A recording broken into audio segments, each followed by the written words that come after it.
अपना और अपने परिवार का पेट पालने के लिए हर व्यक्ति काम करता है।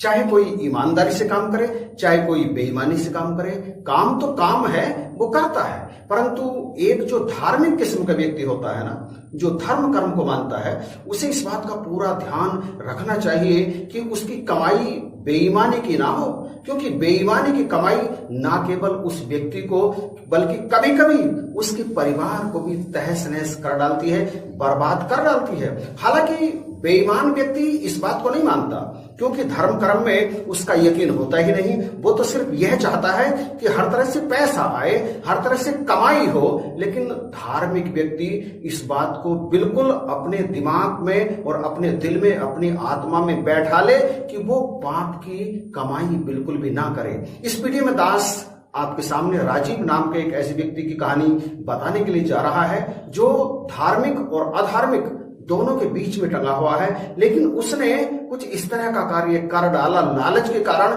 कि वह और उसका पूरा परिवार बर्बाद हो गया। दास नरेश, और आप देख रहे हैं यूट्यूब चैनल यही है सच।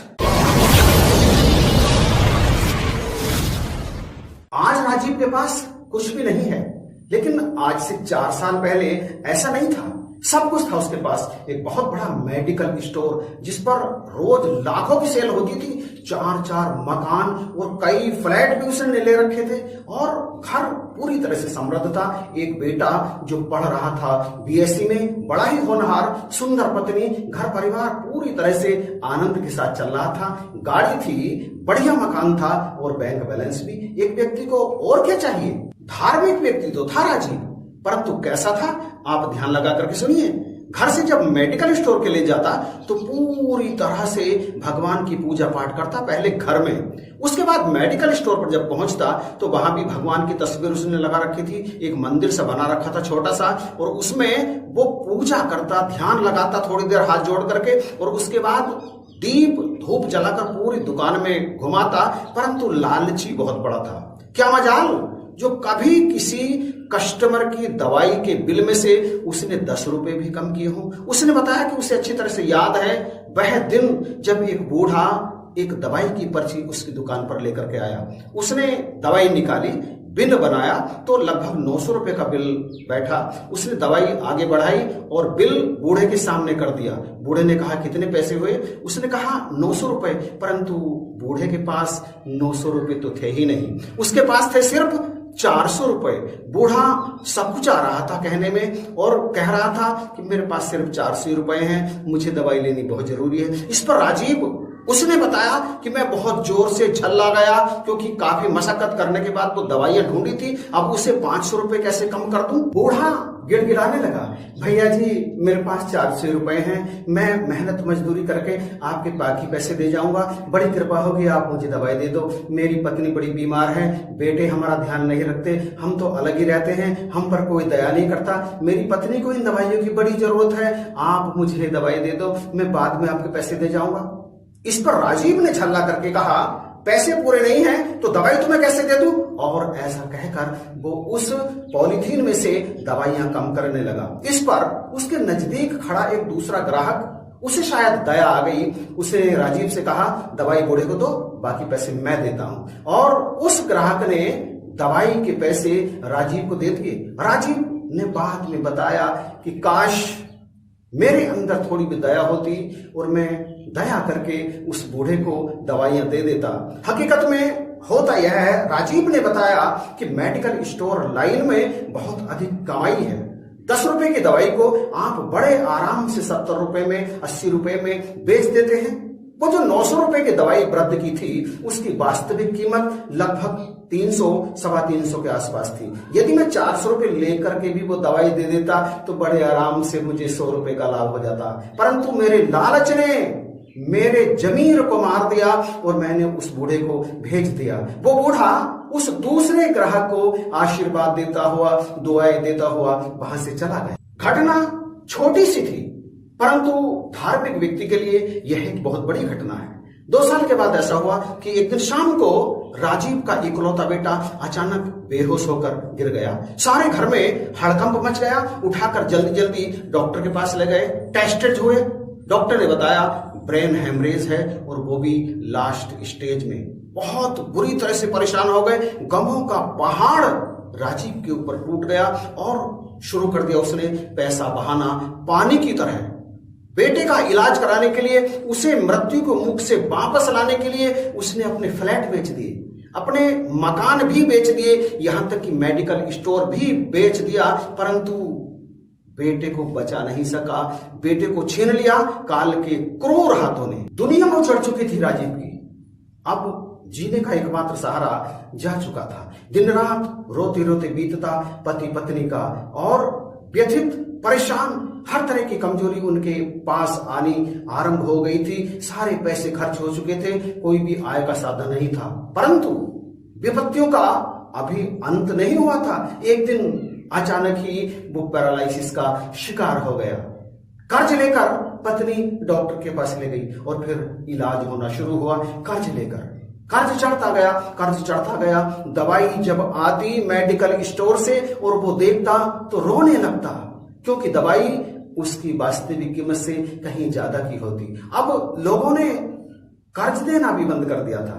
कभी जिसके पास धन की कोई कमी नहीं थी, बड़ी कोठी थी, बहुत बड़ा मेडिकल स्टोर था और फ्लैट था, कई मकान थे, गाड़ी थी, आज वो पैसे को मोहताज था। उसकी प्यारी पत्नी आज उसकी दवाई के लिए काम करती थी, घर घर जाकर।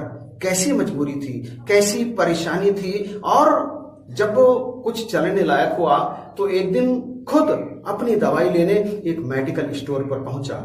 मेडिकल स्टोर वाले ने दवाई निकाल कर दी और बिल बनाया 500 रुपए। उसके पास सिर्फ 200 रुपए ही थे और उसे पता था दवाई की वास्तविक कीमत कोई 150 रुपए के आसपास थी। उसने कहा, मैं मजबूर हूं, मेरे पास पैसे नहीं हैं, कृपया ये दवाई मुझे दे दो।